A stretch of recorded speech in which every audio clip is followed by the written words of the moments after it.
ಒಂದು ವರ್ಷದಿಂದ ನೀವೇ ಒಂದು ಮಾತು ಹೇಳಿದ್ರಿ, ರಾಜಕಾರಣ ವಿಚಾರದಲ್ಲಿ ಸಿಡಿ ಫ್ಯಾಕ್ಟರಿ ಇದೆ ಅನ್ನುವಂಥದ್ದು ಒಂದು ವರ್ಷದ ಒಳಗೆ. ನೋಡ್ರಿ, ಯಾರು ಈ ಸಂದ ಹೆಸರು ತೋದಿಲ್ಲ. ನಾನು ಮೊದಲಿಂದ ಪದೇ ಪದೇ ಹೇಳ್ತಿದ್ದೆ. ಅವಾಗ ಎಲ್ಲರೂ ನನ್ನ ನೆಗ್ಲೆಕ್ಟ್ ಮಾಡಿದ್ರು. ನಂದು ಆದ್ಕೂಲಕ್ಕೆ ನಕ್ಕೊಂಡು ಕೂತಿದ್ರು.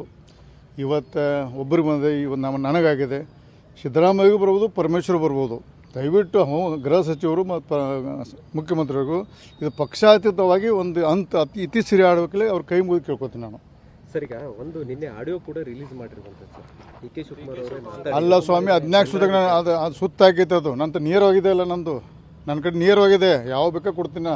ಇದು ಈ ಕೇಸು ಸುತ್ತಾಕಿದೆ. ಹಿಂಗೆ ಅಲ್ಲಿ ಮಾಡಿದ್ರೆ ನಾನು ನೇರವಾಗಿ ಡಿ ಕೆ ಮಾತಾಡ್ದೆ ಕೊಡ್ತೀನಲ್ಲ. ನನ್ನ ಬಗ್ಗೆ ಷಡ್ಯಂತ್ರ ಮಾಡಿದ್ದೆ, ನನ್ನ ಕಡೆ ಇದೆ. ಯಾವಾಗ ಅರೆ ಸುಮ್ಮ ಮೀಡಿಯಮ್ ಎಲ್ಲ CBI ಕೋರ್ಟ್ ಕೊಡ್ದು. ಇಲ್ಲಿ ನೋಡಿ SIT ಬಗ್ಗೆ, ಅವಾಗ SIT ಬಗ್ಗೆ ವಿಶ್ವಾಸ, ಇವಾಗ SIT ಬಗ್ಗೆ ವಿಶ್ವಾಸ ಇಲ್ಲ. CBI ಕೋರ್ಟು ಸಹಿತ ಹಾಲಿ ಸುಪ್ರೀಂ ನ್ಯಾಯಾಧೀಶ ಅದಕ್ಕೆ ಮಾನಿಟರ್ ಮಾಡಬೇಕು.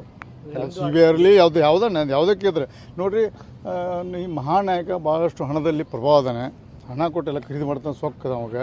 ಅದಕ್ಕೆ ಮಾಡೋ ದೇಶ ಕಾನೂನು ಉಳಿಬೇಕಾರೆ ಈ ಕೇಸಲ್ಲಿ ಫಿಕ್ಸ್ ಆಗಬೇಕು. ಸರ್, ನಿಮ್ಮ ವಿಚಾರದಲ್ಲಿ ಒಂದು ವರ್ಷದಿಂದ ನೀವೇ ಒಂದು ಮಾತು ಹೇಳಿದ್ರಿ, ರಾಜಕಾರಣ ವಿಚಾರದಲ್ಲಿ ಸಿಡಿ ಫ್ಯಾಕ್ಟರಿ ಇದೆ ಅನ್ನುವಂಥದ್ದು ಒಂದು ವರ್ಷದ ಒಳಗೆ. ನೋಡ್ರಿ, ಯಾರು ಈ ಸಂದ ಹೆಸರು ತೋದಿಲ್ಲ. ನಾನು ಮೊದಲಿಂದ ಪದೇ ಪದೇ ಹೇಳ್ತಿದ್ದೆ. ಅವಾಗ ಎಲ್ಲರೂ ನನ್ನ ನೆಗ್ಲೆಕ್ಟ್ ಮಾಡಿದ್ರು. ನಂದು ಆದ್ಕೂಲಕ್ಕೆ ನಕ್ಕೊಂಡು ಕೂತಿದ್ರು. ಇವತ್ತು ಒಬ್ಬರಿಗೆ ಬಂದಿದೆ, ಇವತ್ತು ನನಗಾಗಿದೆ. ಸಿದ್ದರಾಮಯ್ಯಗೂ ಬರ್ಬೋದು, ಪರಮೇಶ್ವರ್ ಬರ್ಬೋದು. ದಯವಿಟ್ಟು ಗೃಹ ಸಚಿವರು ಮತ್ತು ಮುಖ್ಯಮಂತ್ರಿಗಳಿಗೂ ಇದು ಪಕ್ಷಾತೀತವಾಗಿ ಒಂದು ಇತಿಶ್ರೀ ಆಡಬೇಕಲ್ಲಿ ಅವ್ರ ಕೈ ಮುಗಿದು ಕೇಳ್ಕೊತೀನಿ ನಾನು. ಸರ್, ಈಗ ಒಂದು ನಿನ್ನೆ ಆಡಿಯೋ ಕೂಡ ರಿಲೀಸ್ ಮಾಡಿರುವಂಥದ್ದು ಸರ್, ಡಿ ಕೆ ಶಿವಕುಮಾರ್ ಅವರೇ. ಅಲ್ಲ ಸ್ವಾಮಿ, 14 ಸುತ್ತಾಗ ಅದು ಸುತ್ತಾಕೈತೆ. ಅದು ನಂತರ ನೇರವಾಗಿದೆ. ಅಲ್ಲ, ನಂದು ನನ್ನ ಕಡೆ ನೇರವಾಗಿದೆ. ಯಾವ ಬೇಕಾ ಕೊಡ್ತೀನಿ. ಇದು ಈ ಕೇಸು ಸುತ್ತಾಕಿದೆ.